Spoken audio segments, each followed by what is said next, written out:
கர்த்தர் அதிசயங்களை செய்கிறார். ஊழியங்கள் வழங்கும் ஜீவ வார்த்தை. இந்த நாளுக்காக ஏசப்பாவுக்கு நன்றி செலுத்துகிறேன்.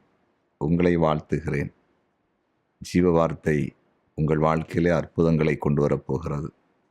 இந்த நாளிலும் பிறந்த நாளை காண்கிற ஒவ்வொருவரையும் இயேசுவின் நாமத்தில் வாழ்த்துகிறேன்.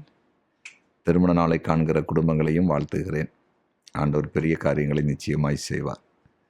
இந்த நாளின் ஜீவ வார்த்தைக்கான வசனத்தை கேட்போமா? 2 ராஜாக்கள் 2வது அதிகாரம் 15வது வசனம். எரிகோவில் பார்த்து கொண்டு நின்ற தீர்க்கதரிசன் புத்திரர் அவனை கண்டவுடனே எலியாவின் ஆவி எலிசாவின் மேல் இறங்கி இருக்கிறது என்று சொல்லி அவனுக்கு எதிர்கொண்டு வந்து தரை மட்டும் குனிந்து அவனை வணங்கி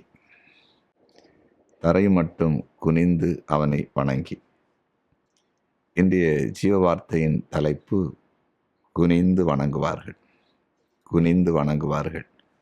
பாருங்க, இங்கே என்ன நடக்குதுன்னு சொன்னால், அதாவது எலியாவை ஆண்டவர் பரலோகத்துக்கு நேரடி எடுத்துக்கொள்ளுகிறார். எலியாவின் மேலிருந்த அந்த சால்வை இப்போ எலிசாவுடைய கையில் வருகிறது. அந்த சால்வை எடுத்து எலிசா யோர்தானை அடிக்கும்போது யோர்தான் 2ஆக பிரிகிறது. இதை பார்த்து கொண்டு நின்ற ஜனங்கள், அதாவது தீர்க்கதரிசியின் புத்திரர்கள் சொல்லுகிறார்கள், எலியாவின் ஆவி எலிசாவின் மீது இறங்கி இருக்கிறன்னு சொல்லி பயப்படுறாங்க. எலிசாவை பார்த்து பயப்பட்டு எல்லாரும் வந்து குனிந்து வணங்குகிறார்கள். பாருங்களேன், எவ்வளோ பெரிய அதிசயம்.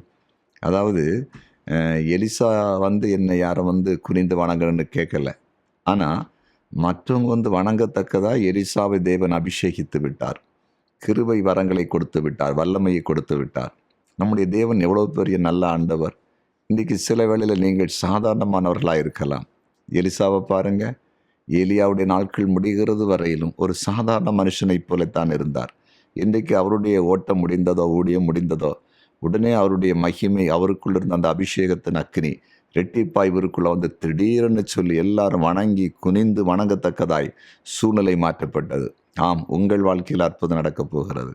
ஆண்டவர் அதிசயத்தை செய்ய போகிறார். மற்றவர்கள் உங்களிடத்தில் வந்து குனிந்து பணிந்து வணங்கத்தக்கதாய் உங்களை மேன்மைப்படுத்த போகிறார்.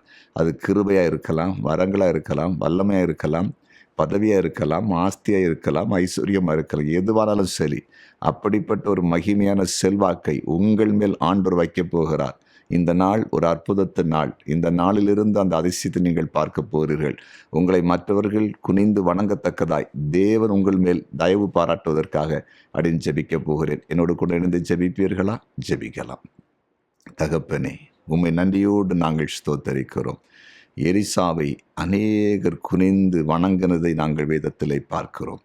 ஆண்டவரே, அதே போல இன்றைக்கு உம்முடைய வார்த்தை கேட்ட ஒவ்வொரு மேலும் உம்முடைய விசேஷித்த கிருபை, விசேஷித்த அபிஷேகம், விசேஷித்த வரங்கள் எல்லாம் இப்போது இறங்கி வரட்டும். இவர்களை மற்றவர்கள் வணங்கத்தக்கதாய் மேன்மை உண்டாகட்டும் என்று உம்முடைய ஊழியக்காரன் ஜெபிக்கிறேன். இந்த நாள்வரும் சில வேளையில் இவர்கள் அற்பமாய் இருந்து கொண்டிருக்கலாம், மற்ற கண்கள் முன்பாக ஒன்றும் இல்லாதவர்களைப் போல் இருந்து கொண்டிருக்கலாம். இந்த நாளில் அவருடைய வாழ்க்கை மாற்றப்படுகிற நாளாய் மாறட்டும். இனி அப்படி அல்ல, அநேகருடைய கண்களுக்கு முன்பாக இவர்கள் பெரியவர்களாய் தெரியட்டும். அப்படிப்பட்ட அதிசயம் இவர்களுக்குள்ளே நடக்கட்டும் என்று இயேசுவின் நாமத்தில் ஜெபிக்கிறேன். நீர் அப்படி செய்துவிட்டீர், அதற்காய் ஸ்தோத்திரம். இப்பொழுது தகப்பனை வியாதிப்பட்ட ஒவ்வொருவரையும் ஆண்டவர் தொடுவீராக. இப்பொழுது சுகமளிக்கிற வல்லமை இறங்கட்டும் என்று ஜெபிக்கிறேன். வியாதியஸ்தர்கள் பரிபூர்ணமாய் சுகம் அடைவார்களாக. இயேசுவின் நாமத்தில் சுகம் அடைவார்களாக. இன்னும் ஏதாவது காரியத்தை எதிர்பார்த்திருந்தால் அந்த காரியத்தை நம்முடைய பிள்ளைகளுக்கு நீர் கையூடி வர பண்ணும்படியாய் ஜெபிக்கிறேன். எங்கள் ஜெபத்தை கேட்டு நன்றி.